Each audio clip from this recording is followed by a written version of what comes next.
Assalamualaikum warahmatullahi wabarakatuh. Halo guys, welcome to our video bersama Rita dan Tiara.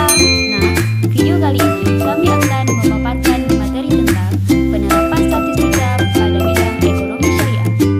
Oke, sebelum masuk ke inti materi, mari kita dengarkan apa itu statistika. Apa sih itu statistika?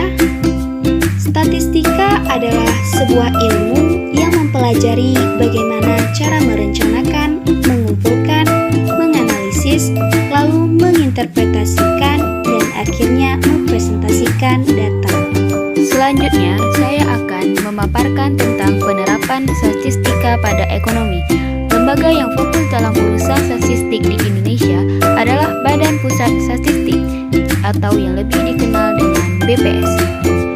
Statistika berperan sebagai sarana atau alat untuk mengumpulkan data, melakukan analisa, sampai dengan menarik kesimpulan untuk fenomena ekonomi, di mana fenomena ekonomi adalah pemenuhan kebutuhan manusia yang tidak terbatas ketika dihadapkan dengan sumber daya manusia yang tidak terbatas. Selanjutnya, saya akan memaparkan tentang penerapan statistika pada ekonomi bisnis, yaitu yang pertama, digunakan pada perhitungan indeks tendensi bisnis atau yang lebih dikenal dengan ITB. Yang kedua, digunakan dalam analisis pertumbuhan ekonomi, inflasi, dan suku pembangunan bunga. Yang ketiga, digunakan dalam analisis pertumbuhan penduduk dan tingkat pengangguran serta kemiskinan. Yang keempat, digunakan dalam perhitungan indeks harga konsumen dan perdagangan besar atau agrobisnis. Yang kelima, digunakan dalam analisis produksi tanaman, ternak, ikan, dan kehutanan. Yang keenam, digunakan dalam manajemen produksi agribisnis. Dan yang terakhir, digunakan dalam analisis ekspor dan impor produk pertanian. Selanjutnya, saya akan memaparkan penerapan statistika dalam ekonomi syariah pada beberapa contoh kasus di bawah ini. Yang pertama, bagaimana persepsi masyarakat terhadap perbankan syariah. Yang kedua, bagaimana preferensi masyarakat terhadap perbankan syariah. Yang ketiga, seberapa besar kepuasan nasabah bank syariah terhadap pelayanan bank syariah.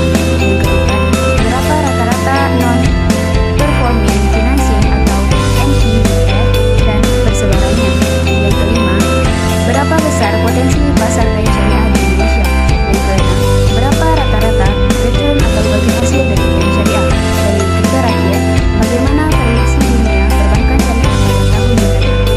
Kesimpulan yang dapat diambil dari materi yang kami paparkan adalah statistika dapat digunakan dalam berbagai aspek seperti menghitung pertumbuhan ekonomi, inflasi, dan suku pembangunan bunga, dan juga lembaga yang fokus dalam urusan statistik di Indonesia yaitu Badan Pusat Statistik atau yang lebih dikenal dengan BPS. Sekian yang dapat kami sampaikan, lebih dan kurang kami mohon maaf. Semoga ilmunya bermanfaat dan berguna dalam kehidupan sehari-hari. Menggoreng ikan dicampur bakmi, digoreng terpisah jangan sekaligus. Cukup sekian presentasi kami. Semoga